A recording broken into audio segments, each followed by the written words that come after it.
After I passed out in X-ray, I was put into an empty, semi-private room. It was around 10 p.m. at night. As they got me into bed, I remember how shockingly cold the hospital floor was. It was early summer, and I had worn flip-flops to the hospital, so my feet were bare, and I could not believe how cold the floor was in the hospital room. I also noticed how filthy my feet were. It has stayed with me ever since. I was alone in my hospital bed. It was very dark with the lights out, and everything quiet for the night. I was having trouble falling asleep. I was tossing and turning. My hand was bandaged. I had an IV going of antibiotics, and I felt like I was going to pass out again, like I had in X-ray. So I decided to try to fight the sensation because I didn't like it. I knew I couldn't fall down again, but just that spinning, dizzy feeling wasn't comfortable. I rolled onto my left side and I grabbed the bed rail. The sensation passed, and I thought I had recovered from swooning. I rolled onto my back, and that's when I realized I was no longer in my body. My first sensation was very strange. I couldn't feel my body at all, but I knew I was not paralyzed. I sat up and felt a sensation of passing through a warm wall of gel. I don't know how to describe it, like thick, warm shampoo. Really bizarre. It wasn't dry and it wasn't liquid. It was like both at the same time. There was no pain, and then I swung my legs off the bed and stood up. It was then that I noticed the hospital floor wasn't cold anymore. I couldn't feel the temperature of the floor at all. I could see my body on the bed, but I wasn't afraid of it or freaked out from being outside of it. It was the same sensation you have when you get out of your car. It's there, it's parked, and you don't think about it anymore. I didn't worry about it at all. It wasn't scary, and I never worried about it. At the point, the room started to expand. It got bigger, and it changed.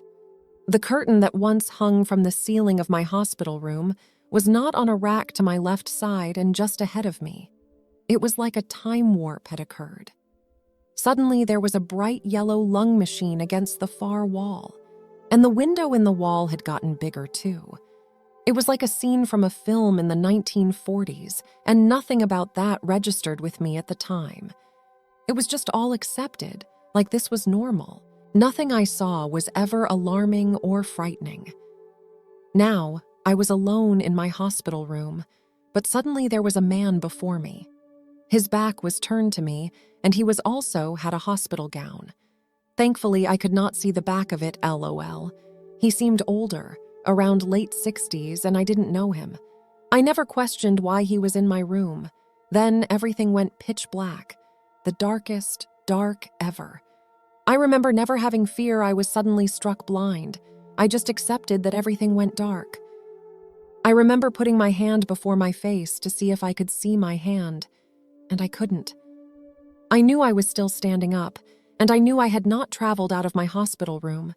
I had not taken a single step from the side of the bed, but everything was just pitch black. Room is the wrong word. It's an area. I could tell it was immense and close at the same time. It was completely silent. There was no noise and nothing was in there with me. I sensed nothing with me. It had all the fanfare of waiting for the school bus or my mom to come pick me up. It wasn't scary and I wasn't worried.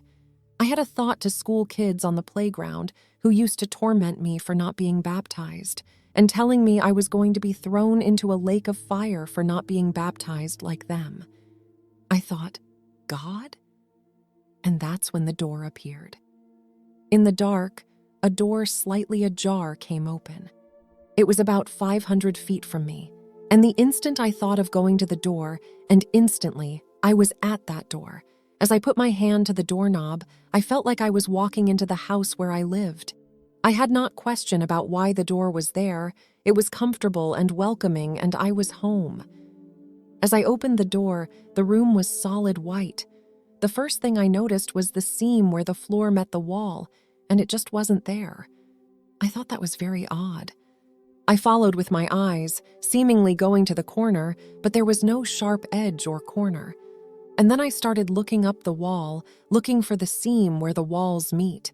But there wasn't one either. It was very bizarre to my young mind. I had never seen anything like that. and as I raised my head to look up the wall, I saw the ceiling of heaven. It was blue sky, as expansive and beautiful as the sky over our heads, but somehow brighter and more vivid. I've never seen a sky like that before or since. It was huge, massive. We don't have words big enough to describe this. It was as big as the sky over your own head now. It was huge. There were bright, fluffy clouds and some birds, and as I noticed the edge of it, I noticed it was surrounded by crown molding.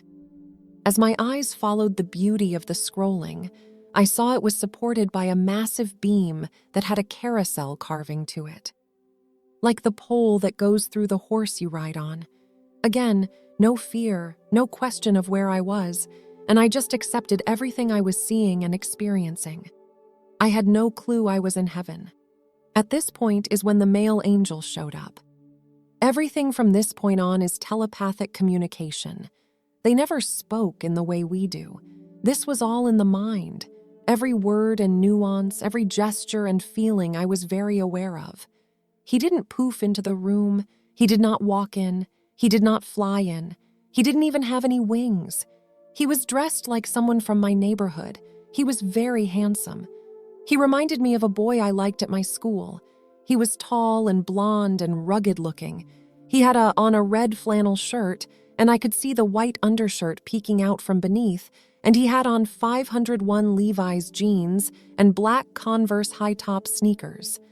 Of course, this struck me as very odd because at the time everyone was wearing white Reebok high tops, and I thought his fashion choice was way off. At this, he smirked and said, "Do you want to stay or do you want to go?" And instantly I felt I had all the time in the world to make my choice. Instantly I thought of my mother. During the time that I was thinking of my mom, I saw her in the living room of our home, on the phone getting word from my dad that I was coding and they were doing all they could. I had been found dead in my bed by my dad. I could feel my mother's fear and hurt that she could lose me. It made me concerned she would be upset if I stayed in heaven. Would I miss my mother too much if I stayed? And would I get in trouble with her if I stayed in heaven? As I rolled that thought around in my mind, a female angel showed up. She was blonde and smaller than me and dressed in a yellow dress. She also had no wings. I didn't immediately realize I was talking to what I call angels. Then she said, "You don't have to worry about that. Your relationship with your mother will change later on." And instantly, I had no more concerns about what my mother thought of or felt about my choice, and the scene of her on the phone with my dad ended. At this point, I still had no idea where I was, who I was talking to, or what was going on. I didn't feel confused either. Everything was just accepted like it was the most normal thing in the world. And I was deciding to stay in this place with these people or go back to my life on Earth. At this point, a really odd thing started to happen. I had the sensation of being two people at once. Not that my soul was torn in two or anything, just that there was me. There was another me at the same time. The other me was older, wiser, and knew stuff that I didn't. I call it flight control, because it's like they are the control tower. It's hard to explain. The me making the decision to stay or go, and the part of me that was already there. I knew that part was long-term and never left this place. It's hard to describe or explain. As the angel, who very much didn't want me to return to Earth, railed against me going back, the other half of me countered with reasons to go back to Earth. I still have to have my son, I thought. And I instantly knew that having my son was part of my life purpose. A goal for living was to be his mother and raise him. Nothing about who his dad would be or anything like that, just that I had to have my son and raise him. And I also knew this was much later in life, in my 30s. I put a pin in that. And then the angel said, "Your life will always be a struggle." Now I had no idea what that meant.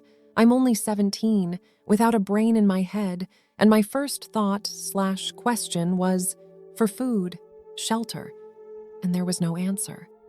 But I knew the struggle had nothing to do with money or food or anything material like that. It was something else, and it was going to happen soon. And then the angel said to me, "There are choices you can make that can cost you your soul." And again, I had no clue what that meant. 0. As I stood there confused, the angel showed me war. In this video, I was on Earth and older. I was much older, my age now, and I was running with a group of people being led by a soldier. But I couldn't place the uniform he had on. It was khaki color, and our guys in the military in the United States wore green fatigues, so that made no sense.